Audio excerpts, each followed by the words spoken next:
गावागावात शेकडो पोलीस आणि सुरक्षा रक्षक तैनात आहेत। मोठमोठे बुलडोझर आणले जात आहेत। लोकांच्या समोरच त्यांची घरं उद्ध्वस्त केली जात आहेत। महिला आणि लहान मुलं अधिकाऱ्यांसमोर हात जोडून घर पाडू नका अशा विनवण्या करतात। कोणी बुलडोझर समोर आडवं झोपून कारवाईला विरोध करते, तर कुठे बुलडोझरवर तोडफोड आणि दगडफेक होतीये। यामुळे झालेल्या लाठीचार्जमध्ये एका व्यक्तीचा मृत्यू झालाय। ही सगळी परिस्थिती आहे आसाममधली। गेल्या काही दिवसांपासून आसाममध्ये अतिक्रमण हटवण्याची मोहीम टप्प्याटप्प्याने राबवली जाते।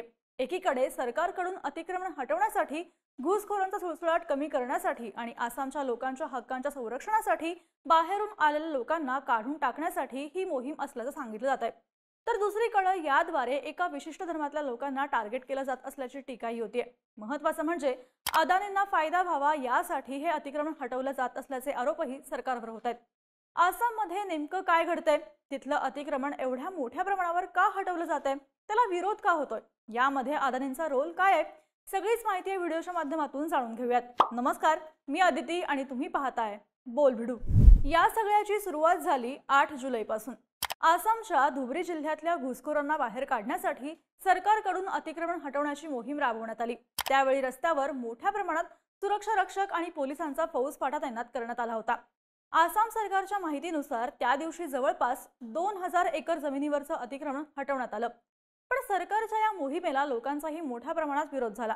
विरोधाला हिंसक वळण लागलं। लोकांनी अधिकाऱ्यांवर दगडफेक केली, 2 बुलडोझरची तोडफोड केली। यावर आसामचे मुख्यमंत्री हिमंत बिस्वा शर्मा यांनी ही प्रतिक्रिया दिली आहे। वेगवेगळ्या ठिकाणाहून आलेल्या लोकांना मोठ्या प्रमाणात अतिक्रमण केलंय।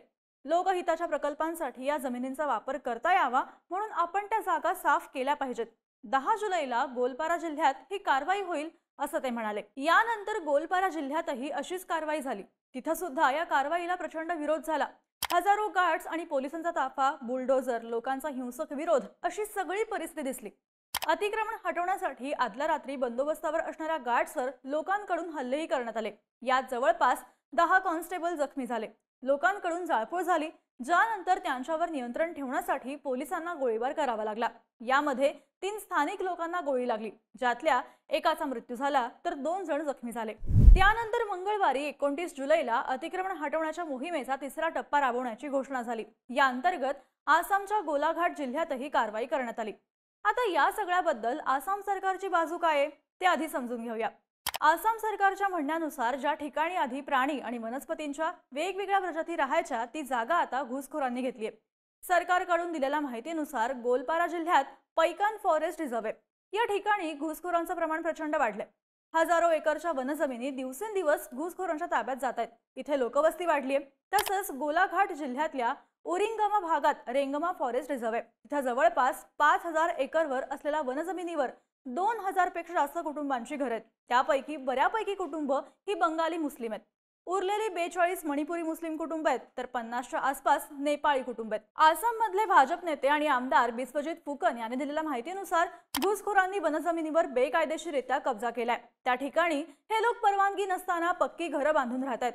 जेव्हा त्यांना अतिक्रमण हटवण्याबाबत नोटीस जारी करण्यात आली, तेव्हा अनेकांनी त्यांची घरं रिकामी केली। सरकारकडून केवळ रिकामी घरं पाडण्यात आली। इथले 90% लोक नोटीशीनंतर घरं सोडून गेले, पण ज्यांनी विरोध केला ते बंगाली मुस्लिम असल्याची माहिती फुकन यांनी दिली आहे। आसाम मधल्या वनजमिनीवर 150 बोडो कुटुंबही राहतात, पण त्यांना वनाधिकार कायदा 2006 नुसार तिथं राहण्याचा अधिकार आहे। या घुसखोरीचा एक पॅटर्न असल्याचा दावा केला जातोय। त्यानुसार सुरुवातीला एखादं कुटुंब येऊन अशा ठिकाणी राहायला सुरुवात करतं। त्यावेळी एकच कुटुंब असल्यानं त्याकडे कोणी फारसं लक्षही देत नाही, पण हळूहळू या लोकांचे नातेवाईक यायला लागतात। अशा प्रकारे कुटुंबांची संख्या वाढत जाते। नंतर त्या ठिकाणी मशिदी उभारल्या जातात। हळूहळू मदरसे आणि त्यापाठोपाठ कब्रिस्तानही तयार होतात। या घुसखोरीमुळे आसामच्या लोकांना त्यांचे हक्क मिळत नाहीत असाही दावा केला जातोय। वनजमिनीवर लोकवस्ती वाढल्यामुळे जंगली प्राणी गावात शिरतायत। सरकारकडून देण्यात आलेल्या माहितीनुसार गेल्या काही काळात आसाममध्ये हत्ती लोकवस्तीमध्ये येऊन नुकसान झाल्याच्या घटना वाढल्या आहेत। या पार्श्वभूमीवर आसामचे मुख्यमंत्री हिमंता बिस्वा शर्मा यांनी आसाममधून सगळे घुसखोर हटवण्याची मोहीम हातात घेतल्याचं जाहीर केलंय। जोपर्यंत राज्यातला शेवटचा घुसखोर बाहेर निघत नाही, तोपर्यंत ही मोहीम चालू राहील असंही ते म्हणाले।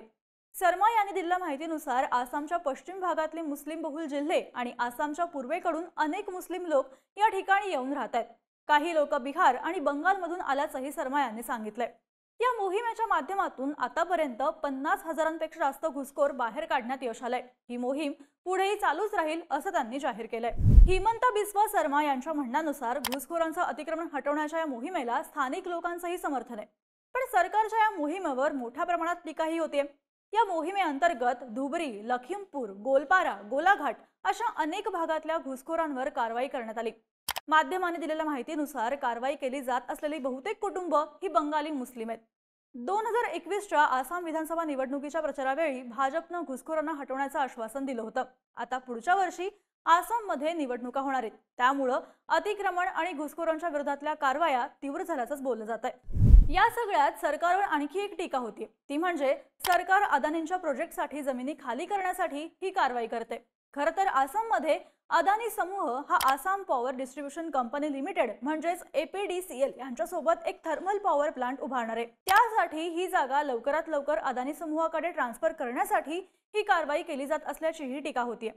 या मोहिमेवर होणारी आणखी एक टीका म्हणजे काही लोक पिढ्यानपिढ्या याच ठिकाणी राहतात, त्यांच्याकडे कागदपत्रे आहेत, त्यांना इथून हटवलं तर त्यांनी जायचं कुठं असा सवाल आता उपस्थित केले जात आहेत। काही संघटनांनी याबाबत आसामच्या मुख्यमंत्र्यांची भेट घेतली, यावर त्यांनी याबाबत विचार केला जाईल असंही आश्वासन दिलंय। जे 1971च्या आधीपासून या भागात राहतात त्यांना भरपाई देण्याचा विचार करू असंही ते म्हणाले। मात्र त्याआधी जागा खाली करणं गरजेचं असल्याचं शर्मा यांचं मत आहे। एकंदरीतच सरकारकडून घुसखोरांच्या विरोधात राबवण्यात आलेली ही गेल्या काही काळातली सगळ्यात मोठी मोहीम असल्याचंही बोललं जातंय। आसाम पाठोपाठ आता दिल्लीच्या गुरुग्राममध्ये अशाच प्रकारे घुसखोरांना हटवलं जाते, त्यांची घरं पाडली जात आहेत अशा बातम्या सुद्धा आल्यात। खरं तर गेल्या 2 महिन्यांपासून घुसखोरांविरोधी मोहिमेअंतर्गत एका विशिष्ट समुदायातल्या लोकांविरुद्ध कारवाया केल्या जात असल्याचंही बोललं जातंय। पश्चिम बंगालच्या मुख्यमंत्री ममता बॅनर्जी यांनी भाजप शासित राज्य अशा कारवाया करत असल्याचे आरोप केलेत। त्यामुळे आसाममध्ये सुरू असलेल्या अतिक्रमण हटवण्याच्या मोहिमेमागे राजकीय हेतू असल्याच्याही शंकाही घेतल्या जात आहेत। सोबतच याचं कनेक्शन अदानी यांच्याशीही जोडलं जाते। या सगळ्या घडामोडींबद्दलची तुमची मतं आणि प्रतिक्रिया आम्हाला कमेंट करून नक्की सांगा आणि अशाच माहितीपूर्ण व्हिडिओज पाहण्यासाठी बोल भिडूचे YouTube चॅनल नक्की सबस्क्राइब करा।